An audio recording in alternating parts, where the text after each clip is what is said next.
Welcome to the Really Know Your Customer podcast with your hosts, Betsy Westhafer and Tony Bodoh. Join Betsy and Tony as they dive in with highly successful C-suite leaders who have grown successful organizations by creating a laser focus on listening to their customers and building deep customer relationships.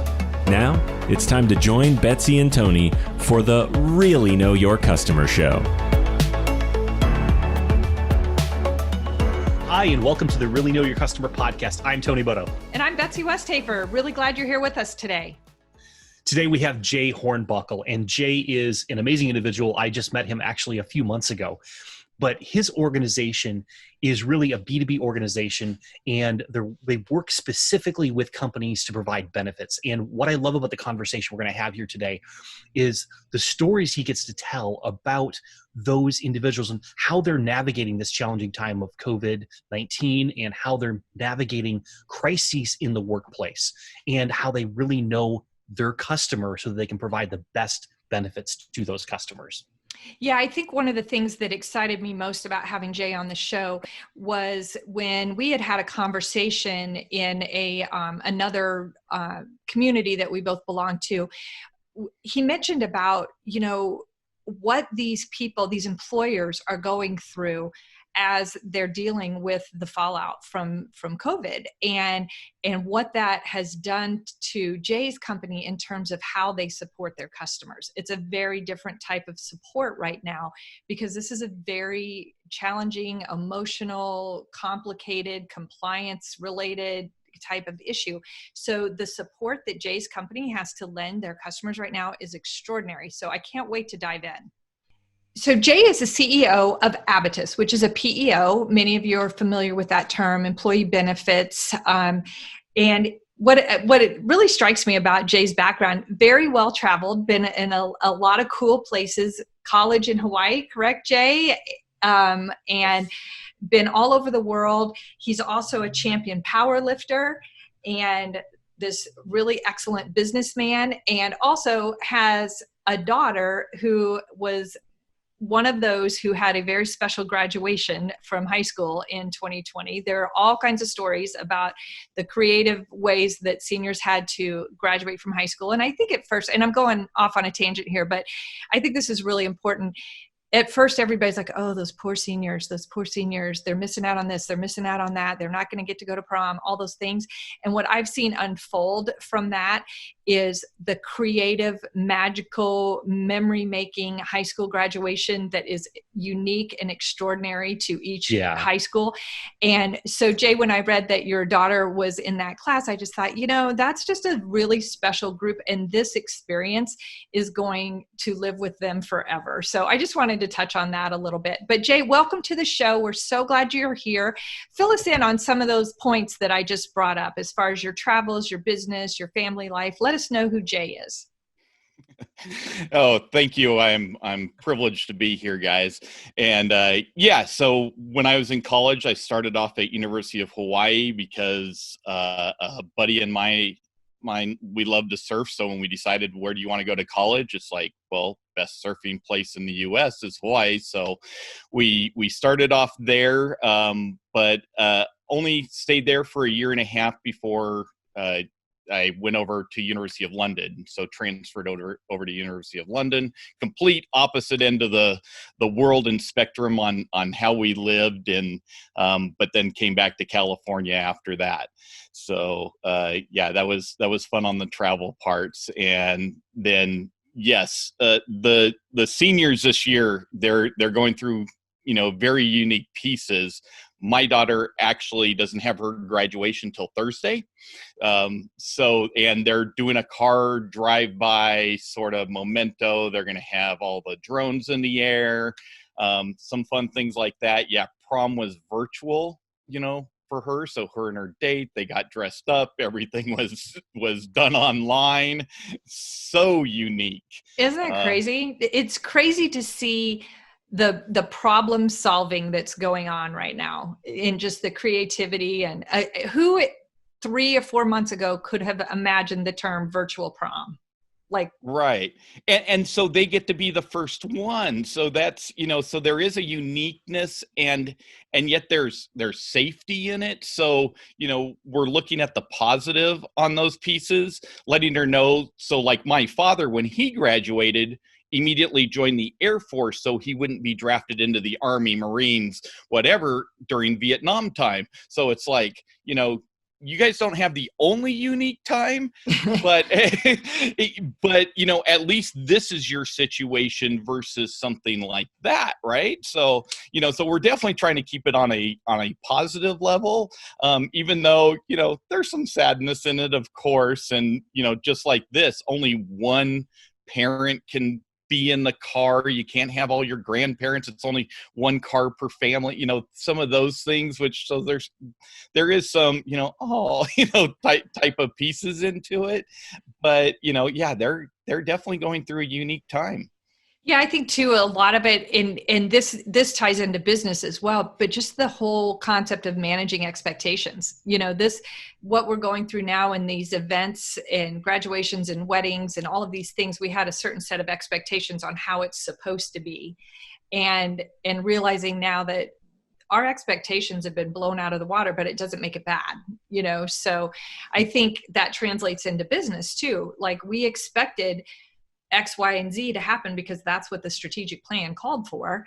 And now that plan's been blown up, but it doesn't necessarily make it bad, because look at all the businesses that are pivoting and serving their customers in a different way.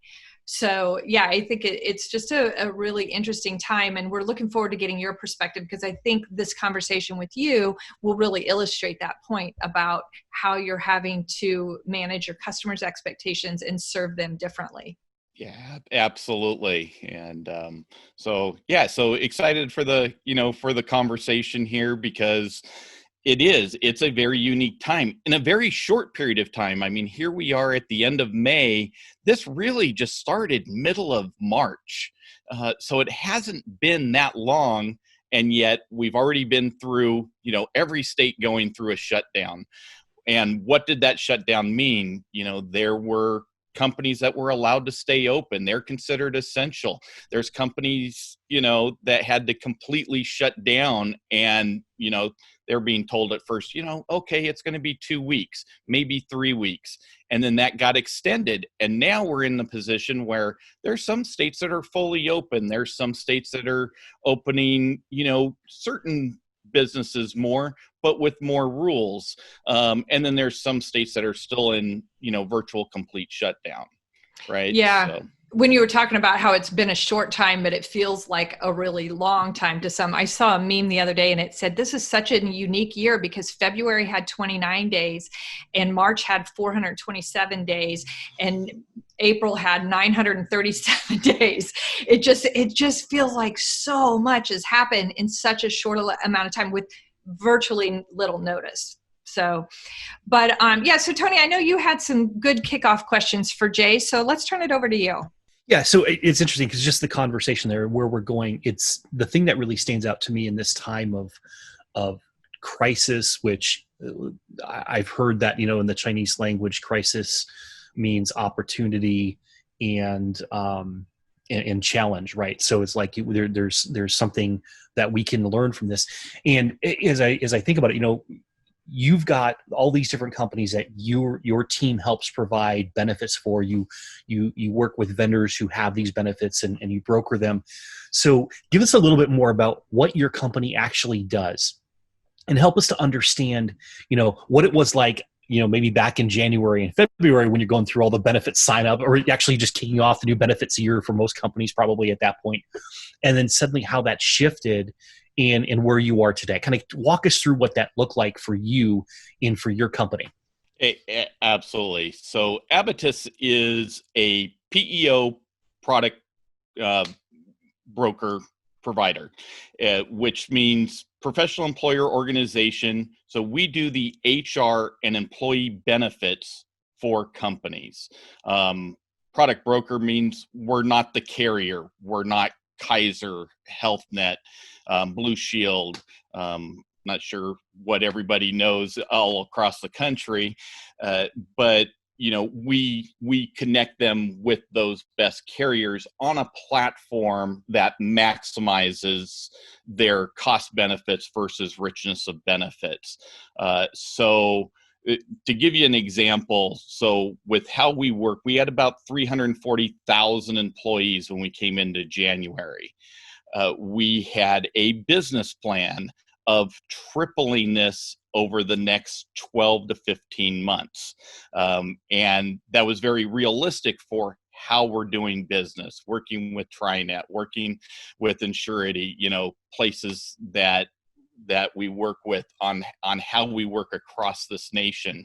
And so you're moving forward, you're helping people, work with those HR, legal mitigation, workers' comp, health benefits, all those pieces.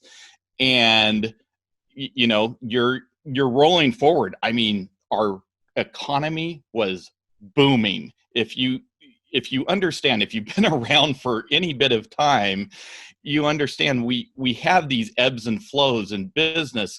We were at the height of the height. I mean, we had not seen a better economy since, maybe the 60s, if not ever. And things were moving forward. And so we had a lot of, pieces rolling in. And then March hit, right? We're hearing little things in February or whatever, but nothing was being done. You're still moving forward. And then, as we all know, that Friday, what was that, March 12th, I believe, where the markets just fell. And at the same time, here in California, I happen to be located in California here, the shutdown happened on that Monday. So, Friday, markets fall. We're understanding people are seeing what's going to happen, and then the markets fall, and everybody has to start doing business differently like that. And it really boggled the mind. I mean, most people, they were sort of hearing it's like, okay, I could shut down for 2 weeks. I've been on vacation for 2 weeks before. I can do this. Okay, shelter in place. It just means I'm vacationing inside my home where I'm located. Businesses are like, okay, employees, we're going to shut down for 2 weeks. But immediately we're getting those calls, right? We're getting, okay, I'm giving these people, can they, take the vacation off their time? What does this look like? Am I furloughing them? Am I laying them off for 2 weeks? That doesn't make sense. What are those pieces? And so we immediately, like you say, pivot, shift, for us, that was a little bit of a shift on what we were receiving in questions and having to answer for our clients. And there really wasn't much way that you could predict what those questions are. And even still today, it's like, I've got clients, I know Betsy's got clients, and on a week-to-week basis, the questions are changing as we're consulting. Like, I've been working with clients trying to help them get new revenue streams up, online revenue streams. That was March, right? April was like, okay, what do we do if this continues? Now it's the reopening for some areas, as you said, so how do we reopen? Should we reopen yet? What does that mean if this happens, if that happens? So in your world, I'm guessing you're seeing the questions change week to week. And of course, depending on where the company is located, that's probably also having an effect, right? Oh, absolutely. Because where you're located, you could be underneath different rules, regulations, what's the red tape you're having to jump through to even make those shifts, make those pivots. And yes, those questions are happening, okay, what do my benefits, what is my responsibility versus having this person inside the office? Now they're at home working for me. What does it look like? They were a full-time, 40-hour-a-week person. Really, with what they're doing at home, I think they're working about 20 hours a week. Am I still paying them 40? There were a lot of those questions that were happening immediately as they shifted from what we considered normal for decades, and then all of a sudden being shifted into doing things very differently. Jay, you shared with us a story when we had our prep session about some of the really tough decisions that your customers were having to make, your clients were having to make, but involving you in those conversations. One specifically was about a husband-wife team that owned a company. So tell us a couple of these stories that you've had to change your skill sets maybe, or just enhance your skill sets on helping your clients navigate this beyond just the here's what you need to do, here's the compliance thing, here's what we're recommending, but some of these other human aspects of customer engagement. Yeah, so absolutely. So as this progressed, we've gone now past this 2-week period, and we're being told, oh no, you're going to have to be shut down another 2 weeks, 4 weeks, whatever this looks like. Now we started going into a time where people did start laying people off. And what Betsy's talking about is now our clients are going through things. A lot of business owners, they're related, it's their family members that they're now having to lay off. It's their brother, it's their nephew. And as I told Betsy and Tony, one of the stories, a husband-wife team that had been working together for over 20 years. They own this company together. They're incorporated, so they're both employees of the company. And their CPA, as they're talking, how do we move through this? What does this look like? He goes, one of you needs to go. And so now they're sitting there going, oh my gosh, we have to lay one or the other off. Who is more important? Who runs the company better? And now the other spouse is going to go on an unemployment, look for other jobs. It happened to be the wife that chose to be unemployed. She went out and looked for another job, did get one amazingly. But how hard is it to be in a relationship and have that relationship tied to a business that is your baby, right? So for so many business owners, just let you know, their business is their baby. It really is. And everybody involved, especially the employees, employers love on their employees for the most part. I would say 98% of all business owners love their employees, whether they're family members or not, like their family. And so like this situation, the psychological effects that now start going on and you have to start working through. And it's no wonder that you start seeing some of the challenges, right? We're seeing alcoholism go up, drug use go up, suicides go up because of situations like this. They're not all related, to this, even though most of them are from being unemployed or no longer having your business. There's nothing harder than shutting your business door and knowing you're never going to open it again. And like I said, when you're now tying that to family members, and we've heard all the stories, I could tell you so many of, this was my brother and I's company. We were both contractors. This is what we do. And now we're having to shut the doors or lay one of those people off. It's hard. So Jay, so in conversations like that, when they come to you and they're sharing with you what their situation is, how do you, as their guide and their advisor, how do you manage that? And how do you keep your team feeling upbeat and positive in a very stressful situation so that they don't start sinking as well? Yeah. So we do, as a team, as myself, we work on those positive modes, right? We do Miracle Morning works and how that works. You gave the thumbs up, so you must know Miracle Morning. I do. And I had the great fortune to get to interview Hal Elrod for an article I wrote. So yeah, I'm big fan of Miracle Morning. So we work in the same circles. Hal Elrod, lives about 4 blocks away from me. Oh, no way. Oh, that's cool. Yeah, he's so awesome. I've known Hal since the day basically he had his accident. What was that? 16, 17 years ago. So anyways, so we work on what we can do, as a team to keep our own selves up. And then of course, try to bring that to our clients. So I'm sort of that frontline guy, where so many other on the team, they're on the fulfillment piece. They're after the census comes in.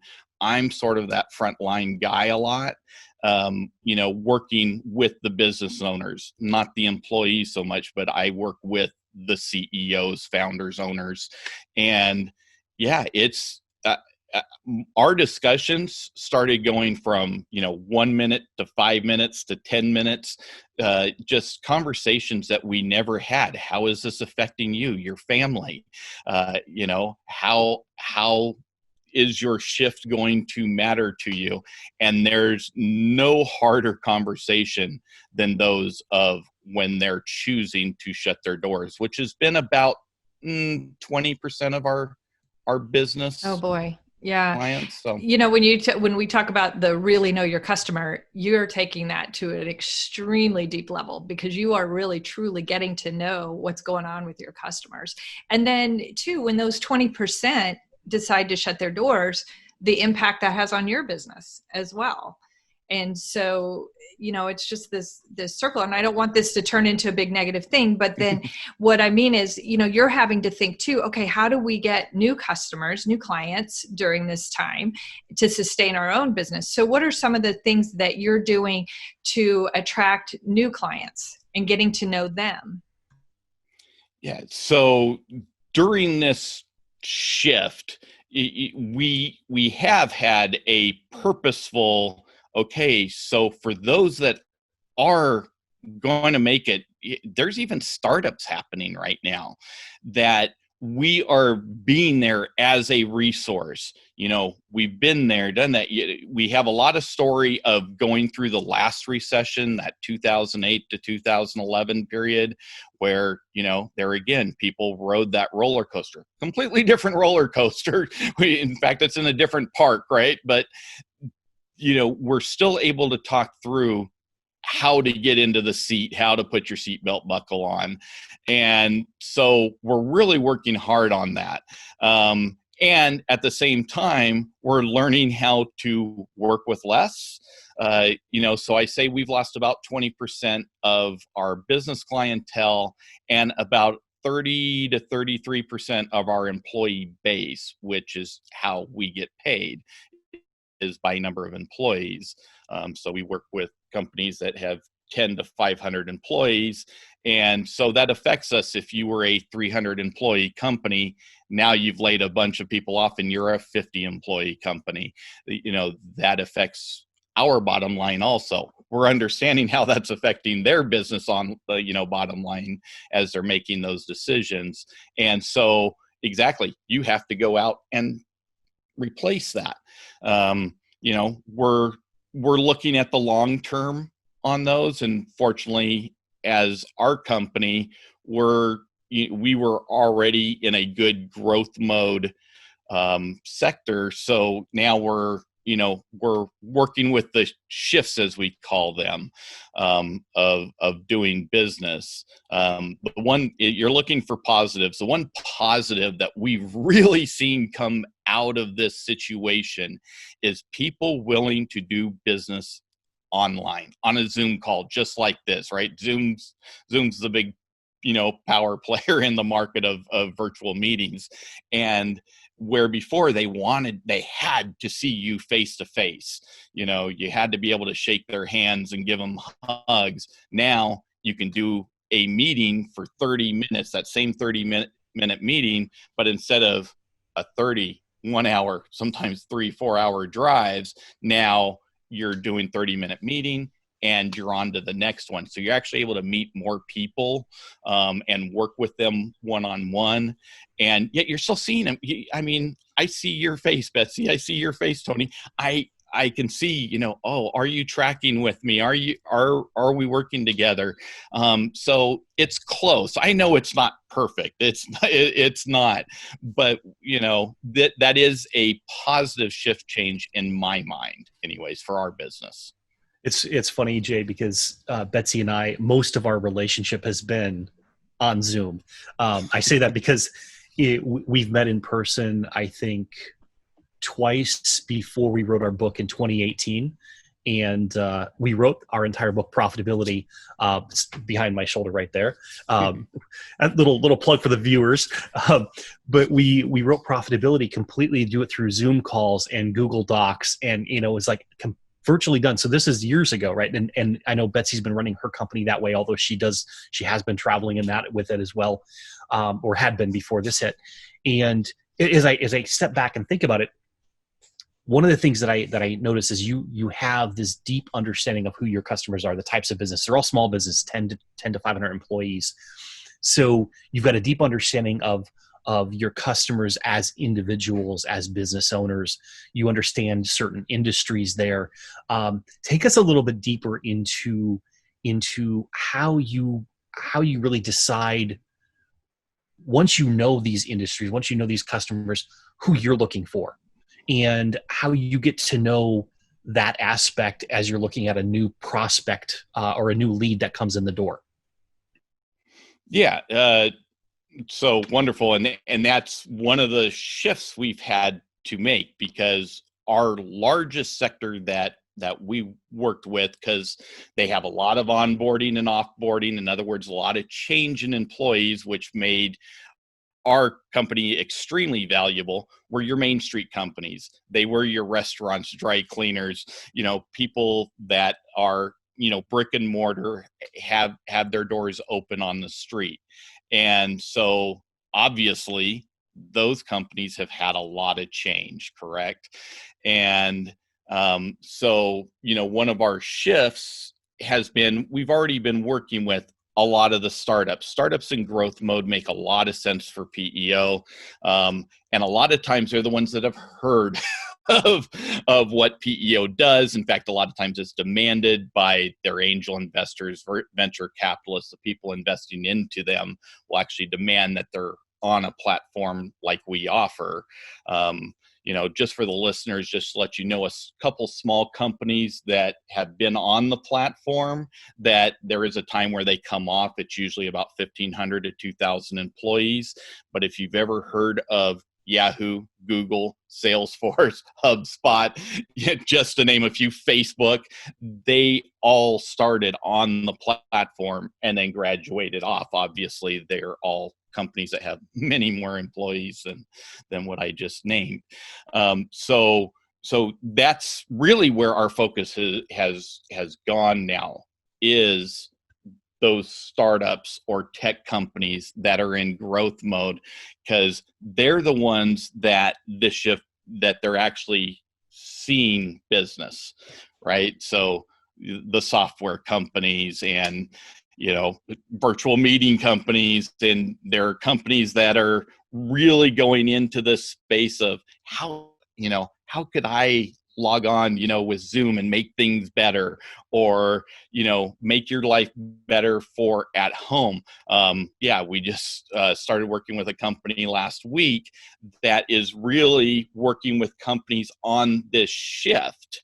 Give them a plug. They're called Remote Works, and they're actually working. Okay, you were a standard-based, go to the office type of business, and how do we shift now every piece of your business to where you have a certain amount of people working virtually, whether that's everybody or a percentage or whatnot. And what they're doing is amazing in my mind. And so those are the kinds of companies. They're there, and we're out there, trying to help them with the pieces that they don't want to work with. You're working with your widget, your service. You don't want to be doing all the HR, state, level regulation and your benefits if that's not the business you're in. You know, what really strikes me about what you were just talking about, Jay, is when you talk about, okay, they start with us, but then they graduate. You're not trying to be all things to all people. You really know who your customers truly are and who they aren't. And even though the opportunity to have these really big companies is probably massive, you're focused on who you know you can serve the best. And I love that, because you truly know who your customers are. Oh yeah, and one of those reasons is because that's who Jay Hornbuckle is. Jay Hornbuckle's always been that small business owner running a company with 20 to 25 people. Even though sometimes it's funny, the business I'm in, and yet I do not like all the regulations and everything that go along with having employees. And then when I say regulations, even just the taxes that go along, that other people sitting at home, they're working, for like a government agency, or they're working for their employee, and they don't understand all those behind the scenes pieces that are going on. And so they sort of see the, big evil, business owner, he's just taking it all. And it's like, no, 95% of those guys, they'll run their business into the ground before they, hurt an employee, don't pay them, whatever that looks like, right? Giving them opportunity. Yeah, one of the things you mentioned earlier was that sometimes business owners care so much that it's to their detriment. So talk to us a little bit about what you meant by that statement. Yeah, that's pretty easy, where they'll take too long to lay somebody off because, they've had the company picnics. They know their family, their children. Those children come to the office and say, Dad, Mom, this is what's going on. And so they will take so long going, man, we can't afford this person anymore. But they wait to, I won't even say last minute, because that minute's already passed, weeks ago, months ago, and they've kept this person on to the detriment of the business, to where sometimes, that it can actually close down the business, because they're like, I'm going to make this work. I'm going to, find those 5 extra clients or whatever to keep, John and Martha on. And unfortunately, it can actually be to such a detriment to the company that sometimes it can close it down, or at least affect future growth, right? So it's like, finally, it's like, yeah, I've got to let and the business still survives, but where the business owner isn't taking in any money, they're wondering how they're going to pay their mortgage. They're wondering how they're going to put food on the table. And a lot of times the business owner, and we see it, will not eat themselves so their employees can eat, right? That's loving on your family to a detriment. Yeah. So Jay, it's interesting because we've had conversations with other companies, other CEOs, and they've been in tech sector, they've been startups that are, with physical products and that, and all of them, we've seen this pattern develop. And I just heard a different element of it here. So I want to kind of bounce this off you. This is off the cuff here. So typically they talk about, there's phase 1 where you engineer and innovate around your product, right? Phase 2 is where you kind of innovate in the marketing and sales cycle, and you figure out who's the right person to sell to. That's after your product's been invented and out there, and it's a good product. And then the third phase is the whole customer experience phase, that what we traditionally think of customer experience, like how do we onboard them? How do we move them through the process? But there's an element that we've never talked about on this show, and that is the employee culture side, right? Like, how does that employee culture, as you're scaling up a company, what do you see from your clients as far as, if they've got 10 employees, generally this is kind of what it's like. If they get to this level, it kind of, there's a shift in it this way. And then if they get to this level, there's a real shift. Because you talked about Yahoo and HubSpot, some of these other companies that they probably started out one way, but by the time they got off the platform, they were very different as far as what they provided. Everyone wants to have that family feel, but there's more to it than that, I'm guessing. Absolutely. And that's where, some employers, they don't want to grow past that family feel, as you say. And employee counts can matter, They really can. You can keep that family feel up to, about 100 employees. And it seems like once they go above 100, that 100 to 500, there is a shift depending on how they do things, because so many companies, they want to do all in-house, right? They want to do their HR in-house because they want somebody there sitting at a desk and being able to have somebody come over and, say, hey, this is what's going on. How do I deal with this? And then, they move to that next piece and the next piece. And we're seeing this is, my love, I do PEO, is that any company that gets over 500 employees, 87% of them now have been with a PEO. So it depends on the goals of the company. Are you going to be growing past those amounts? Are you wanting to be nationwide? And so each piece starts to affect that employee culture of how you do things, unless you are very, very purposeful at it. So there are companies that can do certain things to really keep the employee engagement. Man, this is the greatest place to work, and you see those come out, right? I mean, we have people that are doing those reports that Franklin Templeton, best place to work in in the US, those kinds of reports, because they're being very purposeful of having team play. And that's the thing, is if you're going to start growing and yet still have that sort of small feel, you got to start putting people in teams, and their team has to start mattering. And some employers, that's not their direction. Their direction is I have a mission. If you want to work here, you've got to be part of that mission, and you have a classification, you have a title, and you have to live within that title. And we see where there can be jealousy, right? It's like, okay, I'm the, vice president or the sales manager or whatever your title is. And yet company B over here, same type of company doing the same exact things, but they're loving on their employees. They're, giving them the attaboys and, the trophies for doing things. And people love that kind of stuff. They really do.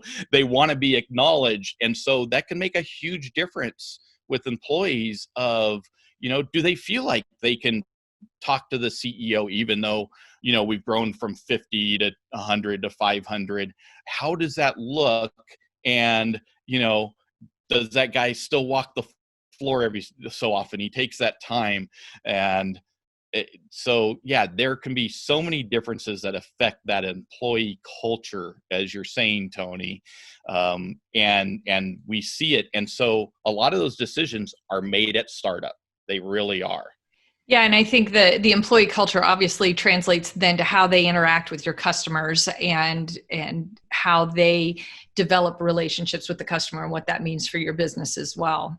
So Jay, one of the things that Tony and I love to do on the show is give you an opportunity to give a shout out. We're kind of changing gears here, but give a shout out to some kind of community organization, nonprofit, charitable works that you might be involved in or just a big raving fan of. So is there an organization that you'd like to tell us about that we could maybe shine the spotlight on for a little bit? Yeah, no, I thank you for that. And, as we love on all of our community organizations, I love a lot of the entrepreneurial organizations that are nonprofit, your chambers and things like that. But when you go to my heart, I'm a Christian, and I had the opportunity to meet in 2008 an organization, Christ's Hope. And what was nice is they were doing a ride out of California called Ride for Hope. And at the time I was a huge cycler, and we would ride across the country every other year. So 2009, 2011, 2013, we'd take off from San Francisco or Dana Point, and we'd end up in Baltimore, Maryland, or we went Ormond Beach in Florida. So different areas, depending on if you're doing a southern route, a northern route, those kinds of things. And then lately, they've been doing all these around Lake Victoria in Africa, because what they do is they love on children that are infected and affected by the AIDS epidemic in sub-Saharan Africa. And so, so I've been with them ever since, loved on them. And there's actually another organization that has offshooted from that called Good Golly, where they're now using bicycles to get goods to all the hospitals in these areas, because difference from a hospital here and a hospital in Africa, they don't provide your food. They don't provide your clothing. The families still have to provide that. And a lot of people, they don't have their families. So they're finding out who those people are. You're in the hospital for whatever reason, and getting them, food and resources. So I love on that. Wow. That's phenomenal work. Congratulations on all of that, especially, just thinking about things that we take for granted. It never occurred to me in a million years that hospitals don't provide food for their patients. I mean, that's an eye opener. So thank you for that, Jay. Tony, do you have anything else? No, I think we have covered so much ground here. Jay, I really appreciate you being on the show to give us this insight into what's happening in the small business community and how you really understand and know your customers and how you're getting to know them in an entirely new way, because it's caused us to open doors and to ask questions. And frankly, and this is something Betsy and I have talked about quite a bit over the last few months, people are so much more vulnerable right now. And I don't mean that in a negative way. People are opening up. And I think we're really getting to see the true person that's there and what they're really afraid of and what they're really hoping for and how we can really serve them. So when it comes to really knowing your customer, I think that's a beautiful thing and an awesome thing for us, because now we can serve them better if we know them better. Yeah, absolutely. And Jay, what strikes me is that your clients are going to remember how you supported them through this. They're in the throes of it right now. They may not be thinking, oh, wow, that's the greatest company ever to work with. But then when they can finally take a breath and know, okay, we survived it, we're going to be okay, and they start reflecting on it, they're going to see but for Abatys and their team, we might not have survived this, or our clients might have lost our employees might have lost their healthcare, and they helped us figure out a way that we could support our employees that way. So hats off to you for the work you do. It feels like frontline work, if ever there is any, for what you do for, trying to keep the economy going, keep these businesses going, and truly appreciate you being here. Where can people find you, Jay? Pretty easy. Yeah, we're at abatys.com. But that spelling is ABATYS.com. So the common spelling of Abatys is with an I.